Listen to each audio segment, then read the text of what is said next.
In this emotional, slow-burning tale of betrayal and silent revenge, a monk shares a deeply personal story about his daughter's husband, who made the grave mistake of underestimating him. What follows is a powerful lesson in wisdom, justice, and the true meaning of letting go. If this story moved you, taught you something, or made you reflect on your own life, please subscribe to my channel. Every week, I share life lessons wrapped in powerful stories inspired by real pain, healing, and ancient truths. I'd have lived much of my life in silence, not the kind forced upon you by others, but the silence you choose because within it, truth often speaks the loudest. I didn't always wear these robes.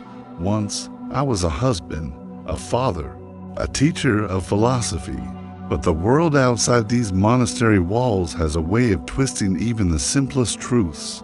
And this is a story I never intended to tell. It begins with love, doesn't it always? My daughter, Layla, was my soul's brightest light. I raised her after her mother died young, in a car accident on a rainy afternoon that still echoes in my bones.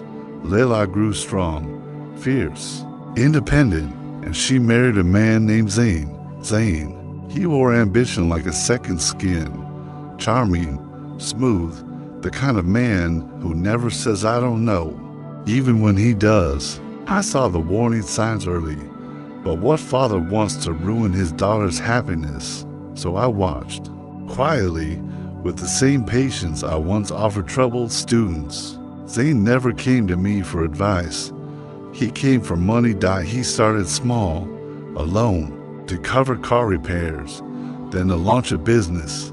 I gave him what I could, and when I no longer could, I gave him silence.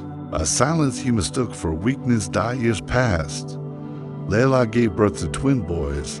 Life, it seemed, had settled into a rhythm. I moved into a small cottage near the forest, where the world slows down and the soul can breathe.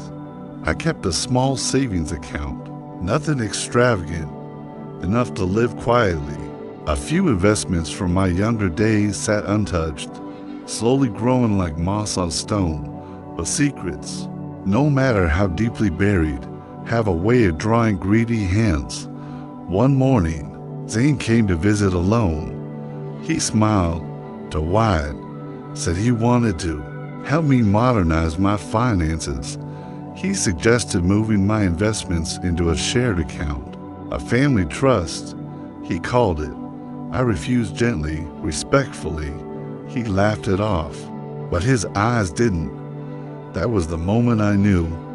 You see, when you've spent years in silence, you begin to hear what others try to hide. I began noticing things. A strange number scrawled on a sticky note tucked in his wallet while he reached for tea. Glances exchanged with a man at the market, too quick, too nervous. Layla brushing off questions about their finances, her smile dimmer than it once was. Suspicion grew slowly, like ivy around the mind. But I didn't confront him. I prepared. I moved my investments quietly into a secure trust, under a name he would never think to search. I installed a silent alarm system, the kind that notifies no one but me. I placed a decoy lockbox beneath the floorboards, filled not with money but with something far more dangerous, truth. And then I waited late one night. Under the veil of a storm, the silence was broken. I heard the door creak, footsteps light, deliberate, not Layla, not my grandsons.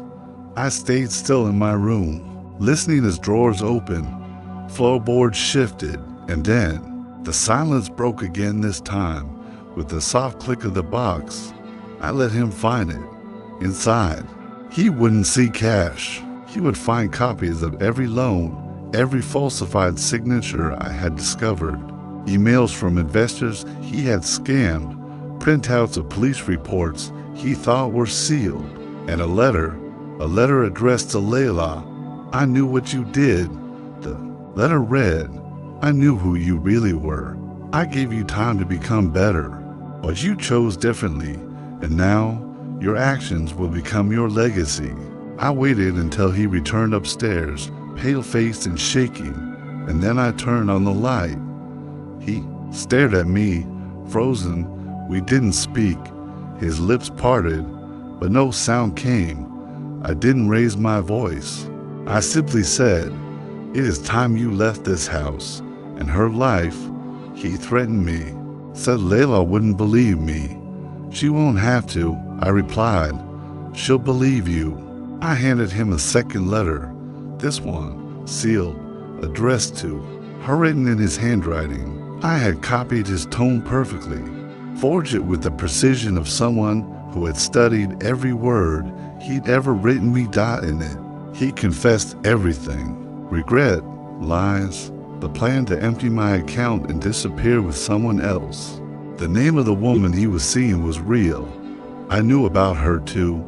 "You wrote this weeks ago," I told him, "before you came here." He knew the truth was too perfect to deny. The forgery would never be questioned, especially with everything else backing it up. And then I said nothing more. Zane left that night. He tried to spin the narrative to Layla, but she had already read the letter, seen the evidence. She confronted the woman he was seeing, who confirmed it all. The silence that followed was long, painful, but clean. Layla didn't speak to me for a month. She wasn't angry. She was grieving the life she thought she had, the family she believed she built. When she returned, she brought the boys. She asked, "Why didn't you tell me sooner?" And I said, "Because some lessons can't be taught. They must be seen." She wept not for him, but for herself, for the part of her that loved blindly. And I held her, knowing that forgiveness doesn't require forgetting, only understanding. Now, I sit each morning by the pond, watching the koi circle in silent patterns. Layla visits every week. The boys play under the trees. The house feels lighter. I think often about Zane, not with anger, with clarity. He thought robbing me meant taking what I had. He didn't understand that true wealth is in what you give away: peace, wisdom, love, and that none of these can be stolen. They are only lost when we give them to the wrong people. Many people walk through life with open hands, reaching for what they can take, never stopping to consider what they leave behind. But in the end, every hand that grabs must also let go. And every soul that deceives must one day face the truth they buried in others. If you are carrying the weight of betrayal, don't rush to respond with rage. Sit with it. Let it teach you. There is power in quiet preparation. And sometimes the deepest revenge is not destruction, but revelation. Thank you for sitting with me in this moment of reflection. If this story spoke to your soul, if it reminded you of something you've hidden away or someone you've trusted too easily, then you are not alone. Every week, I share stories not to stir drama, but to stir thought. If you seek more than entertainment, if you seek wisdom born of scars, please subscribe to this channel. Let's walk this journey together. One story